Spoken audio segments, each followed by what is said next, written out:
I mean, could one have asked for a prettier background besides lovely Mother Earth herself, in which this is built up of all her elements anyways, so it's beautiful.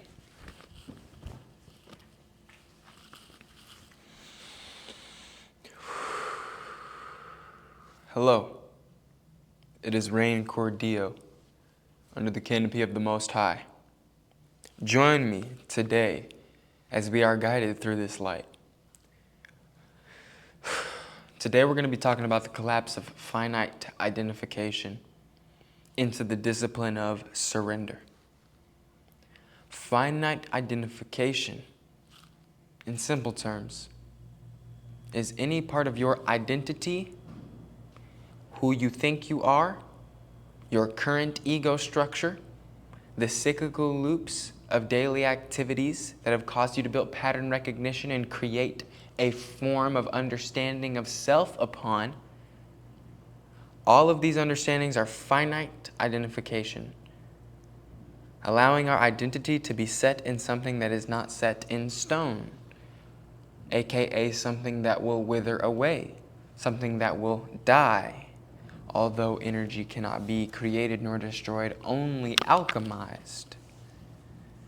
So it will not die. But to identify with one form of energy which is inevitably able to transmute is the principle and basis that we're talking about here. No self. Transcendence of the limited notions and form of a finite identification, of a separate notion, of a individual. The entire idea of the individual in the West has been so exalted above the rest. Even in psychology, the term individuation, many of the psychological understandings that we utilize today are merely to bring someone to the highest version of themselves, getting quote unquote better every day.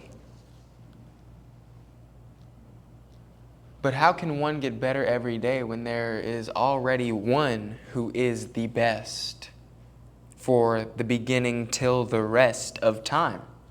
The Most High, the source of your life, the fountain of youth itself, the pearl beyond price, the seed of consciousness which gives you life, the one that connects us all. Going through day-to-day life, identified with the experience that our personal psychosomatic body has undergone, allows preference to create itself, allows one to believe that they are better or worse than anything else, to put themselves above or below the rest of the world. A delusion. Believing that they're anything less than the Most High, believing that they're anything more than dust and will return, dancing. The mystic yearn to burn is merely predicated upon the fact that you were born into a state that has fallen in frustration and pent-up masturbation, separation, people believing that they are not one with one another, allowing for transactional relationships, competitive notions of economy. How we circulate and flow our life is predicated upon the wolves, the dog eat dog, man eat man world. This is not the core intention of love that everyone is born with in virgin consciousness. It is thwarted, it is fragmented. It has been calibrated towards manipulation, meticulous finite understanding, attempting to get some sort of goal, some sort of mold, some sort of understanding in this temporary existence and form. submitting to cyclical loops of societal norms to feel normal, because one was outcast since a young age, because one was themselves, so they didn't feel so engaged, especially because everyone around them was so afraid. We're born into that fear that separates your ear from what the Most High can consistently hear. So we create these separate forms of preference. We create this life where we're running away from this and running towards that, always running away from or chasing something never present. It's like I'm in this purgatory state. I'm leaving behind the old ego, shedding the mold, shedding behind the old identity, like skin, like a snake's skin. And what am I transforming into? What am I transmutating into? A new self? A new version of one's idea? A concept? No, because you are conception. So how can I be a concept if I am conception itself? If I am birth? If everything you see around you was in some way, shape, or form birthed, breathed into reality, what makes you think that you can meticulously separate principalities and think that anything is less than anything else, when it all shapes the beautiful oneness and wholeness of this experience? Pain, joy, one. Truly that simple, but why is this important for a finite ID? Continuing to believe that the pain that you went through is the pain that you went through will allow you to make decisions based upon that pain. Creating every dream that you reach towards, everything that you reach for, to sincerely only be an unmet need thwarted by perception, believing that it was something that you had to do. Those people that say it took a lot for me to get to where I'm at, I laugh at you. I don't care how big your empire is or what you think it to be. It's just energy. Everything you work with on the day is what I was born with inside of my entire body. I am the most powerful being in the universe. So are you. So we predicate our power upon these objective confirmations, checkbox marks. Checkbox marks.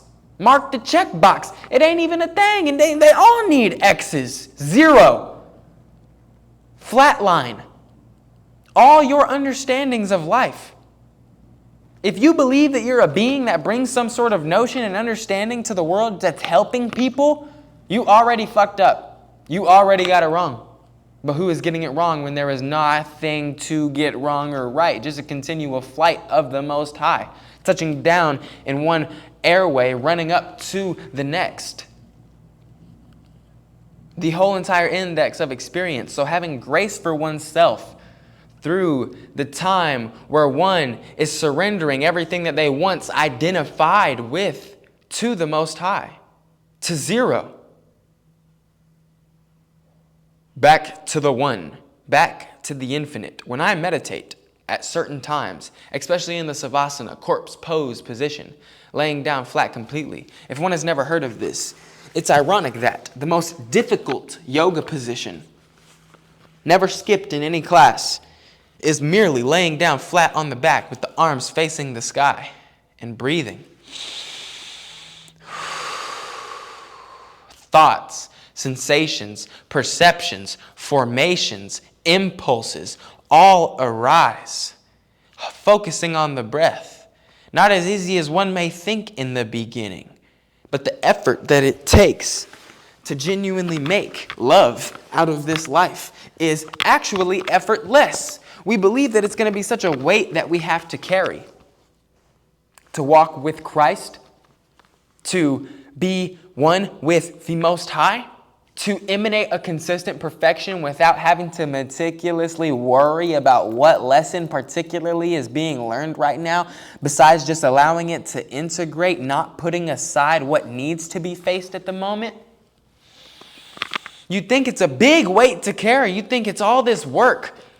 Ironically, yes, you pick up the weight willingly as responsibility of Christ crucified on the cross. However, ironically, the weight that everybody holds on their back from their pent-up frustration seemingly is a lot heavier than what you allow that weight to be when you truly decide to carry it. When God decides to carry it for you, because it's inevitable, it is written. You're watching this now, you're hearing the codes. Christ is emerging through every sensation that you feel, every node that is touched in the chemical reactive body through these words, because it is all merely energy work being hit at different places in you properly. And ironically, on this part of the path, the exhales actually mean something compared to everybody's shallow day-to-day breath.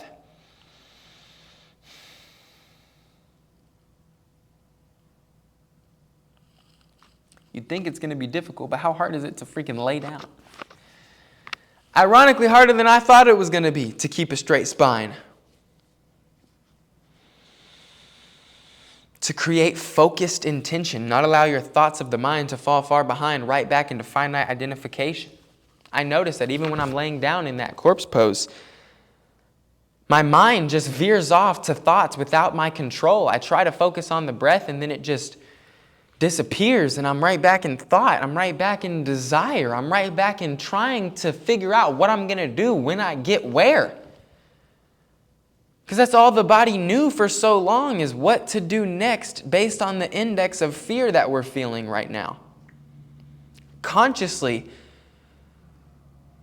allowing that fear to dissipate through the breath, through breathing all the way into the diaphragm. Recalibration is psychosomatic. This is a process that's happening through your entire body. You need to move. I did not feel this awake, alive, aware. Playing outside like a child, never felt this good since I was 5 until I actually allowed blood to flow through me, because muscles are consistently contracted as children. A lot of the ones that held in our pelvic floor, until those begin to open through our sexual development as creatures, we are consistently in this state of ever-present flow.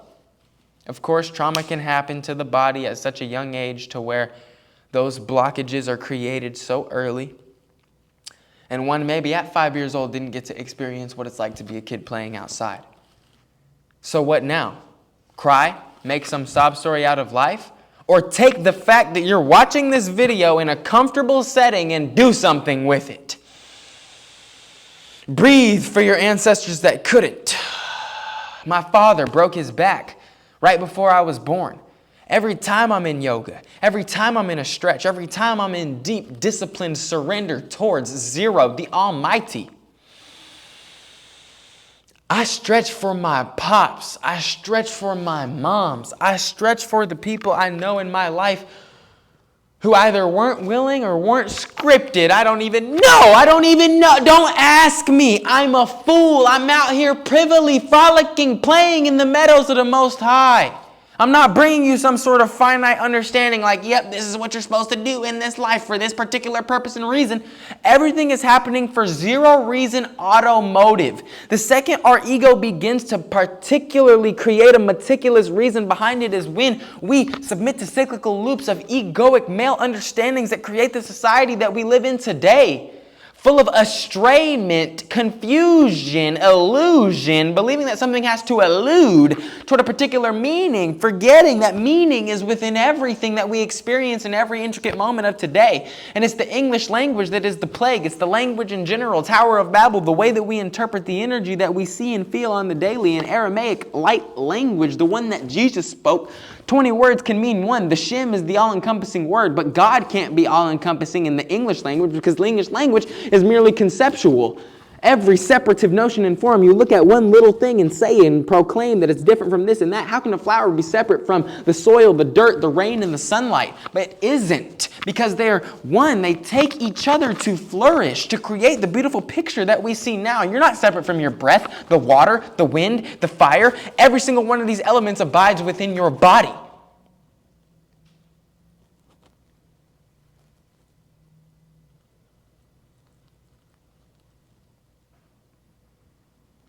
Foolishly, I let go of all forms of separate identity. anything but the garments of Christ, even letting go of the idea, conception, and word of the word Christ, because that is finite and it will die. Of course, it holds power over the intricacies of time, whatever you want to say, invoking high vibrations of the divine. But letting go of the need or care to look at the difference and separation between any of that allows you to be the highest vibe at the consistent rapid rate, light speed everywhere, every day. Not separate. Not flinching through all reality's, quote, distortions, remaining present. I don't know what else it has to be. First of all, I don't know what else it was going to be for me. Ever since I'm a youngin', I'm going all in, no matter what it is, whatever the idea is. And I knew it was going to be some transcendental thing that was at very least going to allow me to take my family and put them in a better position in life, whether that be buying them a house thinking in this transactional state, or just showing them that we can leave the world behind and go live in Eden for free because we were given everything we ever needed in this life. Oh! That's a powerful one right there, man. So since I was little, since I was young, it was always all in. So I will willingly, foolishly allow this to be it so that the magician can arise. The true magician can unfold the lies of the world. Because without being willing to be wrong, you'll never be. And then you'll be wrong for eternity. There's no such thing as a polar opposition, as an extremity, as duality. You're one with everything. Christ, eternal life, is not in competition with death and dualistic functions. It's the fall of man for a reason. The fall of man, the womb, man. The woman is the earth itself, open to every intricate frequency like wires moving through a body at every intricate moment. But think of a man like a glass box. That glass box is see-through and it can be seen out of, but it is still its own little quarrel, its own meticulous ego that is created as a functional being, as an intelligence. And at core, that intelligence is pure and it is God itself. Thoughts are not the intelligent ones. They are merely vibrational. They are merely energy. The quantum computing machine of the body is the intelligence, the unprecedented, automatic, autonomous intelligence of the human instrument, liberated into functionality through movement, breath, and alignment.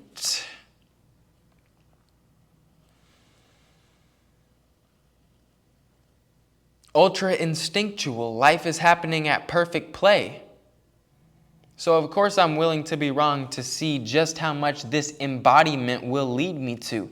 Because at this point I've shed the finite identification so harshly to the point where I'm living like 10 different lives at once not only, but on top of that I can't wait to see how many more lives are next and ahead. At first it was just this linear timeline structure of this being doing these things and accomplishing this sort of career and understanding and maybe having this family and just, doing these little limited notions and structured understandings, forgetting that I am Archangel Michael protecting every single one of you at night when I sleep. Of course I could. How could I not be? When I go to sleep and dream, sometimes I see the very mandalas that people say were angel effects.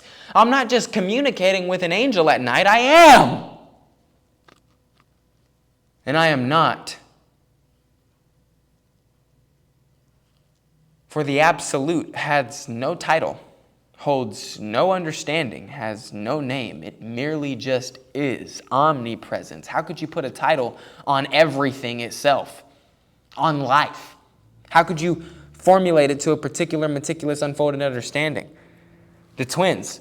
The twins beat the game. The twins hacked the simulation, a hackable simulation. Autoplay is on 0 ping. That's a gaming term. Basically means the second you calibrate, the second you allow 0 to be who plays the game. Only 0 can play the new game, and only 0 can play on 0 ping. Only Christ is saved by the Most High. Only Christ is he who is pure. Only those covered in the garments of Christ are the ones able to keep their spine straight at this time. You. The finite identification collapses through frustration, playing the game so meticulously like we did when we were little. I'm so raged! The rage, the frustration, the fatigue that comes with continually trying. It's agony.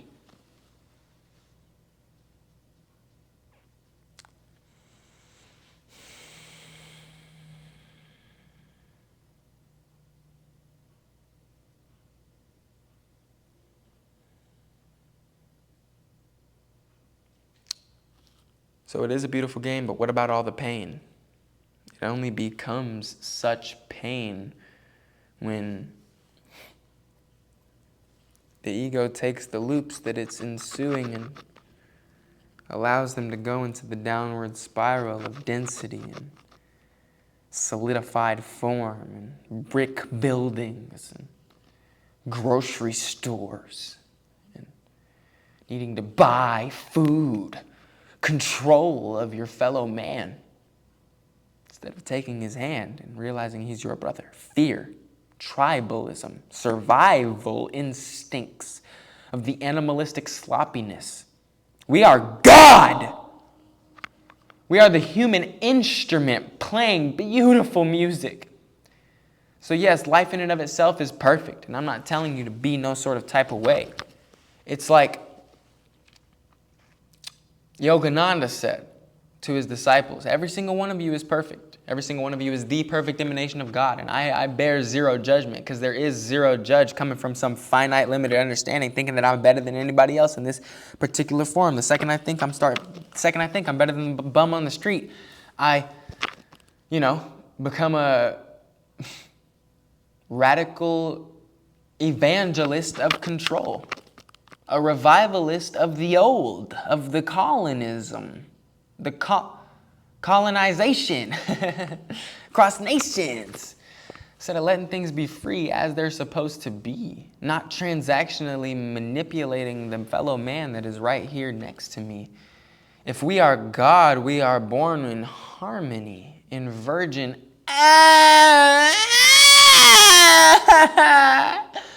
First sound you make, gate, gate, param, gate, varasum, gate, bodhisvaha. That's the Heart Sutra in Buddhism. Gone, gone, gone beyond enlightenment. Beyond the need for some enlightened being, beyond the Buddha.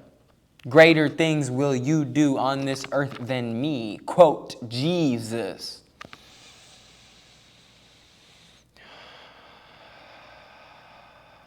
First sound we make is a deep, painful cry, but it's alchemized into the beautiful song that we sing all the day today. Hooray! Hallelujah, the Christ has returned. Hope you learned that all the things you thought you needed to earn were given to you for free under the Most High's canopy.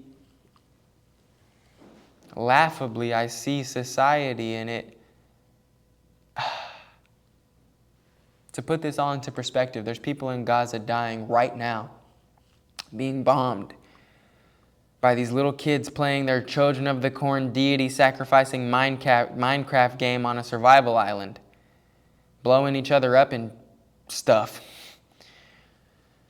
And the thing that makes a tear be able to be shed is, do you hear these people in Gaza on the internet out loud? Throw all you want at me. My God has a seat for me in heaven. My God protects me. Y'all are nothing in a finite form, believing that you hold some sort of power over people. The children of God have returned, and yeah, they're being burned and incinerated to death in some countries right now. Raped, tortured, murdered. You scared like them? Or are you willing to let go, return that fear to zero, and actually be the true hero? Zero is the real hero. Nothing. Hero's journey is over, little boy. You wasn't going to pick up the sword and slay no dragon unless you was anything less. If you was anything less than God, Me and all my brothers, real bro shit, God bros, creating rows of seats so you can see this beautiful show and movie that we're putting on, real quest level shit, Promethean pyros. Taking the fire from the gods and bringing it to humanity, showing them, hey, it's not just entropy. It's not just agony. It's not just suffering. There is the end to suffering, and it is me.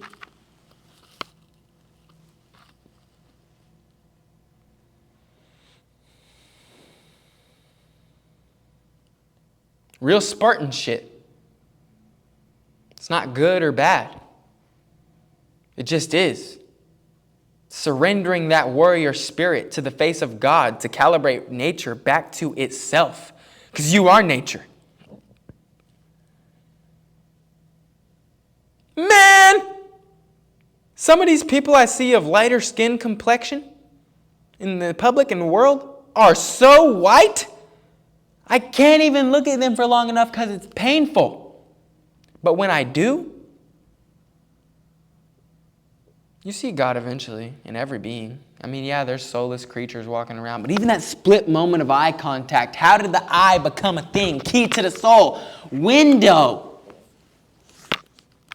You, me, everything you see, a light show, not a shadow show, of the one frequency. Love, like a triangle, top of a pyramid. Every other dormant emotion, every other little frustration that you can think, all the 7 deadly sins of lust, bottom of that pyramid, building it up. Think about it like that maybe. And then it all surrenders to the tip of the pyramid, the one eye. The all-seeing eye that sees all, and that is love above all, and that is you, your seed of consciousness in your pineal gland, Horus. Can't you see when you cut open the human body, it looks like an eye in the middle of your forehead? That's crazy. Why do you think they put the dot right there? It's that simple. It's ancient. This is nothing to be afraid of or run away from. It's literally just God saying, hey, everything's okay. They can't hurt you. You couldn't even hurt you if you tried.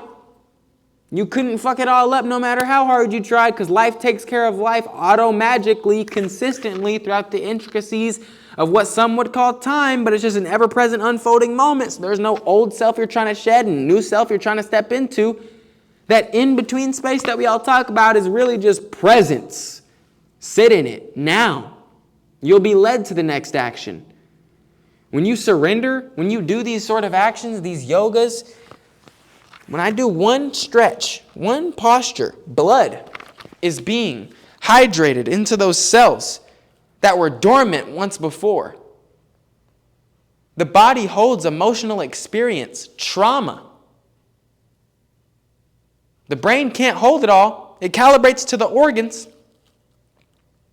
We release it through movement, through intensive work, breathing, in the positions that seem as if though you should be contracting, holding space for oneself, tapping. I know y'all have seen this shit, the psychosomatic healing. The skin is the biggest organ. Not only that, it hits all the dormant ones. It's necessary. Wake yourself up. God does it for you automatically. Calibrated. Divinity. Let the eyes cross and lift. Look up. You're seeing and talking to one.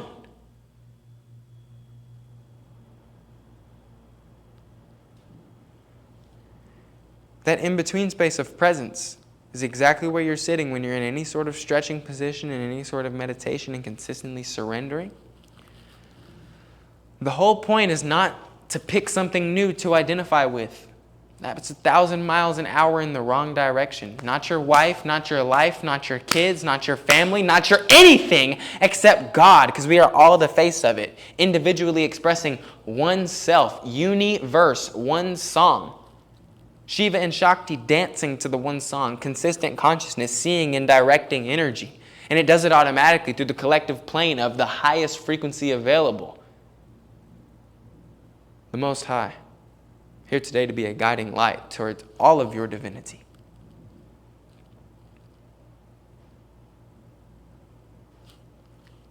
To me, to the point where it's like there is nothing in you that isn't divinity. Maybe it's just an unmet need. Maybe it just didn't get the attention that was necessary for it to be surrendered and flowed Fibonacci sequence spiral-wise. So it created a thunderbolt smack right into life. Dying, being hurt, being injured. Pent up energies and emotions lead to every action we take. We slip, we fall. Yeah, every moment before that led to it. Karma, real.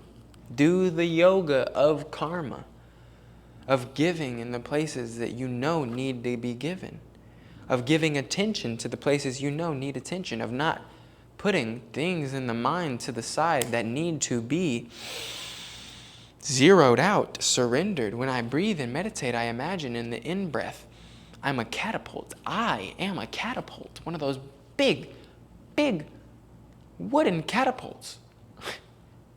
And then there's like this version of me inside the catapult, another finite identity, a beastly little animalistic sloppy thing. Me as the catapult. Every time I take that deep in-breath, I anchor it. I let all the pent-up energy from that one thing I'm focusing on, or multiple things I'm focusing on that just hold a particular emotional resonance that I've created an identity around.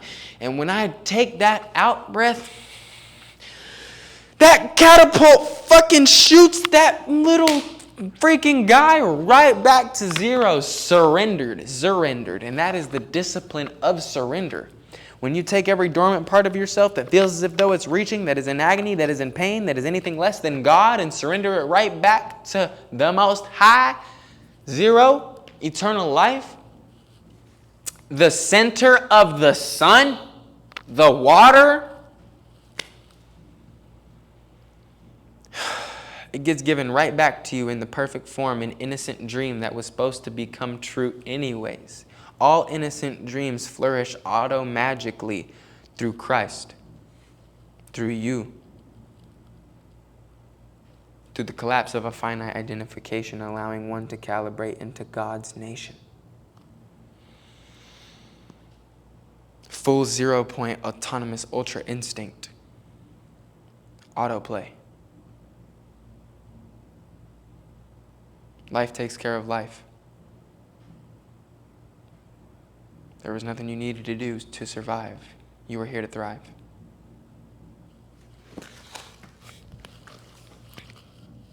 I love you. Goodbye.